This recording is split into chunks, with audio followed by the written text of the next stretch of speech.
Chase online match রেকর্ডিংয়ে আপনাদের সবাইকে স্বাগতম। আজকের প্রতিপক্ষ ইটালি থেকে। তো চলুন আমরা আগে এক ঝলকে ম্যাচটি দেখে নিই, তারপর আমরা ম্যাচটি রিভিউ করব এবং ম্যাচটি নিয়ে কিছু কথা বলবো।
তো দেখতে পেলেন প্রতিপক্ষ রিজাইন করে দিয়েছে। তো চলুন এবার একটু ম্যাচ রিভিউ দেখে নেওয়া যাক।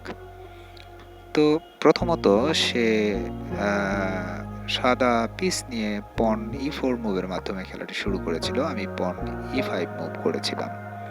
এবার সে আরেকটি পন সে পুশ করেছিল। আমি আমার কালো স্কোয়ারের বিশপ ডেভেলপ করেছিলাম। সে আমার বিশপকে পন দ্বারা অ্যাটাক করেছিল। আমি পন দিয়ে পন এক্সচেঞ্জ করেছিলাম এবং বিশপকে পিছিয়ে নিয়েছিলাম। তো দেখুন এখানে সে নাইট ডেভেলপ করেছিল, আমি পন পুশ করেছি। সে আরেকটি পন পুশ করে আমি যার নাইটকে যেন পিন না করতে পারি তার জন্য করেছিল। তো এখানে আমি আরেকটি নাইট ডেভেলপ করে নিয়েছি। সে একটি পন পুশ করেছে। এটা ছিল আমার অনেক বড় একটি মিস্টেক, ভুল ব্লেন্ডার বলা যায়। তো এটা ছিল ব্লেন্ডার, কারণ এখানেই আমার নাইটটি ক্যাপচার হয়ে যাবে চেক দিয়ে। তো আমি সাদা স্কোয়ারের বিশপ দিয়ে চেকটিকে ফিরিয়েছিলাম, কিন্তু পুনরায় নাইট ক্যাপচার করে সে আমাকে চেক দিয়েছিল। আমি তার কুইন চ্যালেঞ্জ করেছিলাম। সে কিন্তু এটা একটা ভুল করেছে, কুইনটি এক্সচেঞ্জ করলে আমার ক্যাসলিং নষ্ট হয়ে যেত, কিন্তু আমি সেই সুযোগ তাকে আর দেইনি। আমি কুইন এক্সচেঞ্জ করে নিয়েছি। এবার আমি নাইট দিয়ে তার বিশপকে অ্যাটাক করেছি। সে বিশপকে সেফ জোনে নিয়ে চলে গিয়েছে। এবার আমি ক্যাসলিং করে ফেলেছি। তো এই হলো অবস্থা, সেও ক্যাসলিং করে ফেলেছে। এখানে আমি একটি পন পুশ করেছিলাম। পনটি আমার জন্য একটি সমস্যা তৈরি করতে পারে, এর জন্য পনটি পুশ করে পনটি এক্সচেঞ্জ করে নিলাম, কারণ নয়তো এটি একটি সমস্যা তৈরি করবে পরবর্তীতে। তো আর আমিও আমার সাদা স্কোয়ারে থাকা বিশপটিকে অ্যাক্টিভ করে নিলাম। তো যাই হোক, এবার সে কিন্তু আমাকে অ্যাটাক করেছিল, আমার নাইটকে। আমি তার রুক অ্যাটাক করেছিলাম। সে রুক দ্বারা আমার পন অ্যাটাক করেছে। এই অবস্থায় পনটি সে ক্যাপচার করে নেবে। তো যাই হোক, এই অবস্থা। তো আমি নাইটকে সরিয়ে ফেলেছিলাম। সে আরেকটি নাইট ডেভেলপ করে নিয়ে এসেছে। তো আমার নাইটটি কিন্তু অনেকটাই আটকা পড়ে রয়েছে। আমি কালো স্কোয়ারের বিশপ এক্সচেঞ্জ করে নিলাম। তো যাই হোক, এবার আমার রোক সে তার রোককে নিয়ে এসেছে। আক্রমণ ঠেকানোর জন্য আমার নাইটটি খুবই বাজেভাবে আটকে গিয়েছে। এখান থেকে নাইট দিয়ে কিছু করা যাচ্ছে না। সে তার নাইটকে নিয়ে এসেছে, আমি তার নাইটকে অ্যাটাক করেছিলাম। সে এবার আমার রোগকে অ্যাটাক করেছে। আমি আমার সাদা স্কোয়ারে থাকা বিশপ দিয়ে বিশপকে চ্যালেঞ্জ করেছি, এক্সচেঞ্জ করে নিলাম। তো আমিও তার বিশপকে আমার নাইট দিয়ে এক্সচেঞ্জ অর্থাৎ ক্যাপচার করে নেব। এবার সে কিন্তু একটা জিনিস এখানে ভুল করেছে। দেখুন, সে আমার রোগ ক্যাপচার করতে পারতো, রোগ ক্যাপচার করা উচিত ছিল। তো যাই হোক, সে রোগ ক্যাপচার করেনি, আমি তার নাইটকে ক্যাপচার করে নেব। তো এই হলো অবস্থা। তো এই অবস্থা এখন আমি তার নাইটকে অ্যাটাক করেছিলাম। সে আমার একই সাথে দুইটি রোগকেই ফোর্ক করেছিল, ফোর্ক অ্যাটাক। আমি তার নাইটকে অ্যাটাক করবো আরেকটি রোগ দিয়ে। সে যদি নাইট এখান থেকে সরিয়ে নেয় তাহলে তার রোগ ক্যাপচার হয়ে যাবে। তো সে এখানে একটি বিশাল ভুল করে ফেলেছে। তার সাপোর্ট ছাড়া সে নাইটকে এনে একটি চেক দিয়েছিল, আমি তার নাইটকে ফ্রি ক্যাপচার করে নিলাম। এবার কিন্তু পাওয়ার পিস সমান সমান। তো এটা অনেক বড় একটি ভুল ছিল তার। তো সে আমার একটি পন ক্যাপচার করে নিল। আমি রুক ডাবল করলাম।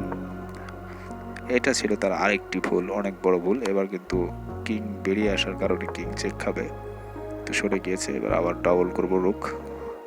সে আবার বেরিয়ে এসেছে, আমি আবার রুক দিয়ে তাকে একটি চেক দিব। সে আবার আগের পজিশনে চলে গেছে। আমি পন 2 স্টেপ মুভ করেছি। এবার তাকে একটি চেক দিব। চেক দিয়ে তার পন ক্যাপচার করা হচ্ছে আমার উদ্দেশ্য। এবার আরেকটি চেক দিব, সরে গিয়েছে। এবার আরেকটি চেক দিব। এবার পন ক্যাপচার করতে পারবো আমি। দেখুন, এটাও একটি ভুল, আর এটা করা ঠিক হয়নি। আবার চেক দিব, আমি পন ক্যাপচার করে নেব। তো সে তার রূপ নিয়ে এসেছিল। এবার কিন্তু এটা মারাত্মক ভুল হয়েছে। তার একটি চেক হবে এবং তার রুক ক্যাপচার হয়ে যাবে। এবার রুক ক্যাপচার, রুক দিয়ে রুক সাপোর্ট প্রোটেক্টেড। তো এই অবস্থাতে আবার চেক দিব তার কিংকে। এবার একটু সরিয়ে নিলাম আরেকটি পন ক্যাপচার করে। সে আমার পন ক্যাপচার করে নিয়েছে। এবার আমি একদম উপরের ফাইলে চলে যাব, একদম 1 নাম্বার র্যাঙ্কে। তো 1 নাম্বার র্যাঙ্কে চলে গেছে, চেকমেট হয়ে যাবে। তো সে এখানে তার রোগ স্যাক্রিফাইস করা ছাড়া সে চেকমেট ঠেকাতে পারবে না, তাই সে রোগ এক্সচেঞ্জ করে নিল। তো চেক পড়েছে। এবার যেটা হবে, পন ক্যাপচার হয়ে যাবে। পন ক্যাপচার হয়ে যাবে, আর সে পন ম্যাচুরেট করা তার পক্ষে আর সম্ভব হবে না। সেটা বুঝতে পেরে সে এই জায়গায় রিজাইন করে দিয়েছে। তো এই ছিল আজকের মতো। সবাই ভালো থাকবেন, সবাইকে ধন্যবাদ।